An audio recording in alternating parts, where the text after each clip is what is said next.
Hey guys, welcome back to another video.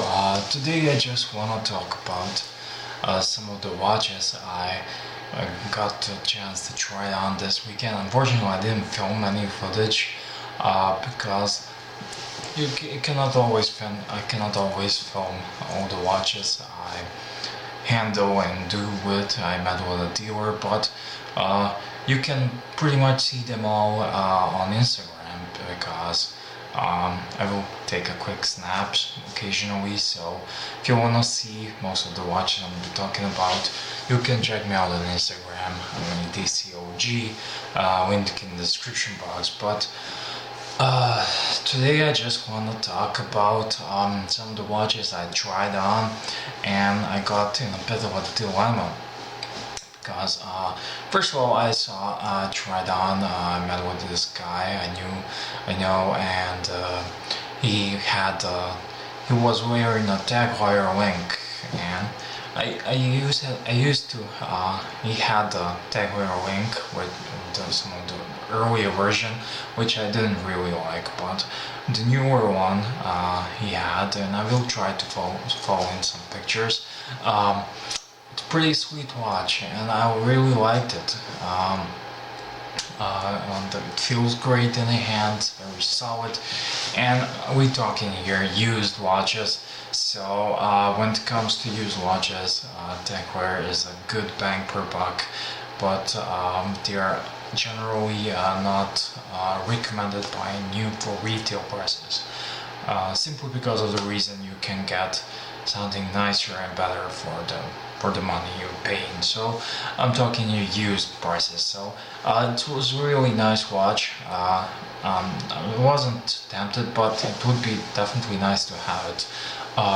The other watch I tried on, the guy showed me, as Omega Dynamic, the chronograph with the it's from the early 2000s, maybe 2002, 4, 3, 4. I'm not really sure, but to be honest, I was a bit underwhelmed by the watch simply because it's a sports version, and it's not that my style. I like many of the features and it looks nice on the photos, but I just learned during the years that I don't like the watch just with the yellow hands and yellow details on it. I had several Tissot's and I had some aviator pilots watches, and I really learned that that's not really my cup of tea. So even though the Omega Dynamic was pretty sweet watch, and I kind of like it, ultimately it wasn't for me. I decided it's not my kind of watch. On the other hand, it was a Seamaster 300, that one everyone likes, the blue one or the black one especially. I would probably try to get that.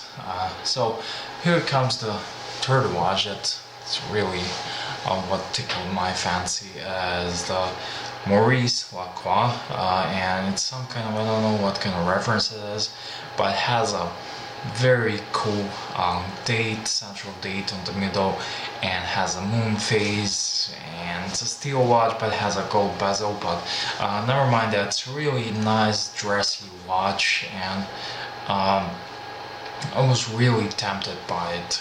So the one thing was I'm kind of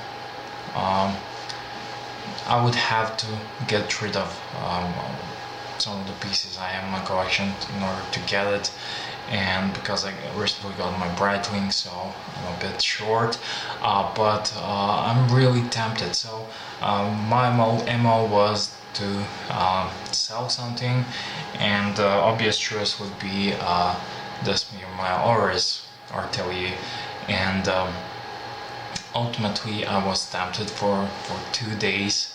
I was thinking about it, contemplating, and I would sell the Oris, and I would have to chip in a bit more cash, but I couldn't make that happen. The thing is, what I learned about myself and what I learned about my watch interests and preferences, that ultimately I'm a guy who likes stainless steel bands, and this particular Maurice Lacroix comes on a leather band. I know it's classy and everything, but I can put this one on the leather band. It's very classy.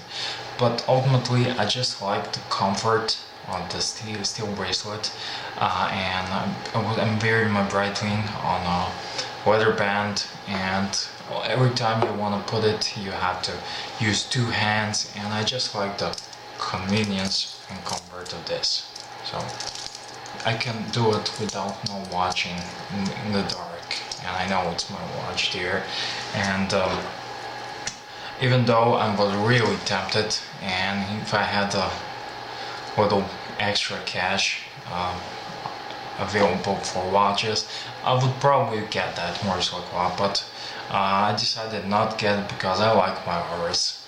It has a very nice, solidly built steel bracelet, and it's overall very nice watch, and I love it. I just love it. It just speaks nice watch. So that doesn't mean I'm not gonna do it down the road maybe, but I just wanted to share my thoughts, and I don't know, what do you think? Is that Maurice Lacroix? And I will try to roll in some photos in the video. Is that Maurice Lacroix nicer? What would you do? Because this one needs to go if something needs to come in. Unfortunately, it is what it is, but for the time being, I decided to keep my Oris because I really love this watch, and Oris as a brand is really honest, and they do punch above their own weight. I used to feel that Frederic Constant was a brand that's a bit higher than the Oris, but ever since the Citizen took them over, they kind of dropped in my eyes.